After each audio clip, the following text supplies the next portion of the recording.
Hello and welcome to Moneylife News and Views. I am Devashish Basu.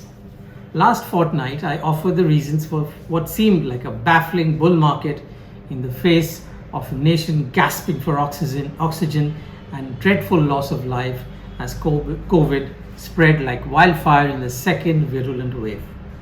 The reason for the market rally is simply strong earnings growth by many good quality companies, and a trend that started way back in the second quarter of last year.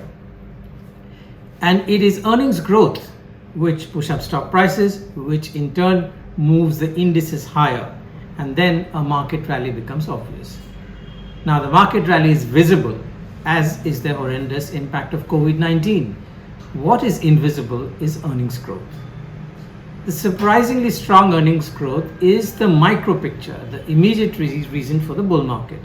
But since too many companies in completely disparate businesses, from cement to plastic pipes to kitchen appliances to fiberboard, from software services to steel, from ceramics to chemicals, yes, that is the breadth of the rally that we are seeing, the earnings growth that we are seeing. Since so many companies across so many diverse industries are reporting outstanding results, we need to look for the invisible macro picture. The eye-popping corporate results this year, that what we're seeing is all reminiscent of the big economic boom of 2003-2007 period, which caused synchronized super growth in all three major economic blocks, that is Europe, the US, and of course Eastern Asia, which is China, Japan, and Korea. Also, since there was also a concurrent massive boom in commodities such as copper, oil, and iron ore and steel and aluminum at that time, even Australia, Russia, and Brazil had participated in that massive, large, big global economic expansion at that time, and I'm referring to 2003 and 7. Now this time too, we have a large commodity upcycle, while economic growth in China, Russia, Brazil, and US is strong. But what is happening here in India is less global and more local, less of the wrong type of growth and more of the right type of growth. In the 2003-7 period, the boom was caused partly by the capital-fueled investments in infrastructure and real estate, along with good businesses in capital goods, paints, and consumer products. If you remember, companies like Unitech, GMR, GVK, Reliance Power, Lanco, Jindal Steel, they too hogged the limelight, drew huge amounts of capital from private equity investors and banks, and then collapsed in a heap of mismanagement and false expectations. If you remember, at the height of the boom, with horrible timing, Tata Steel, Tata Motors, and Hindalco made very large and expensive overseas acquisitions, which they then took years to digest. This time is a little different from that period. For one, the economic boom, as reflected in the corporate results, is invisible against a very visible pandemic. Indeed, investors focused on rising prices want to join the party without wasting time digging deep into the source of this growth. And those who don't care about the stock prices are skeptical that how could any strong and sustained economic growth be even possible given the trauma that India is going through.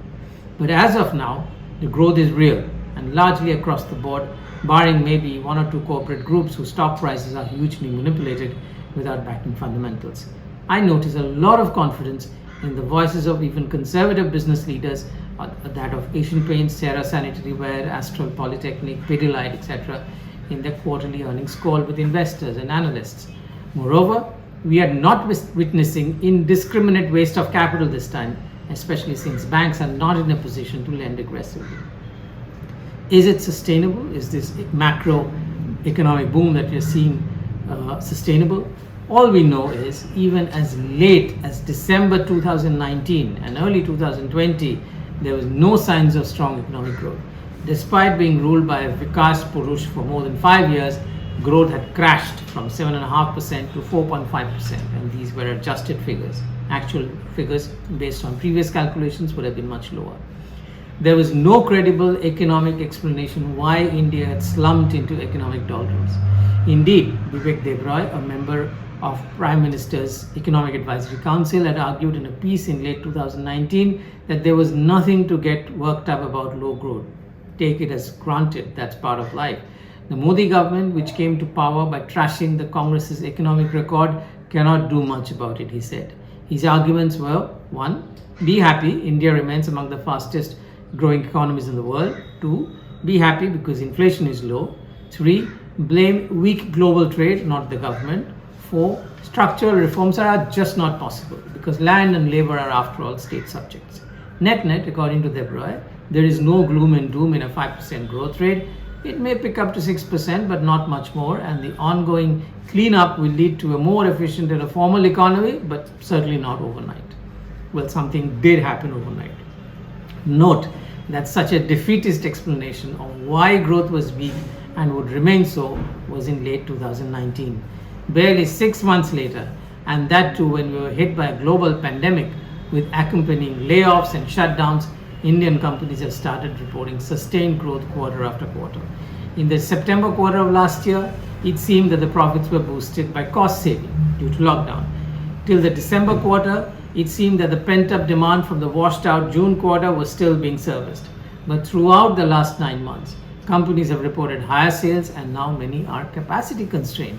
They have to plan expansions to meet such a strong demand in areas such as building materials. I have not seen any explanation for this macro phenomenon. Maybe it is the consolidation caused by GST. Maybe it is a government spending in different schemes that are boosting demand. Maybe many Indian companies are today export oriented and substantial demand is coming from overseas, which is certainly true for many companies. The growth drivers are mostly invisible, but growth is undeniable, at least for now. Thanks for watching. And if you did like this program, this particular episode, do subscribe in Google so that you keep abreast of all the notifications of everything that we are uploading. Thanks for watching.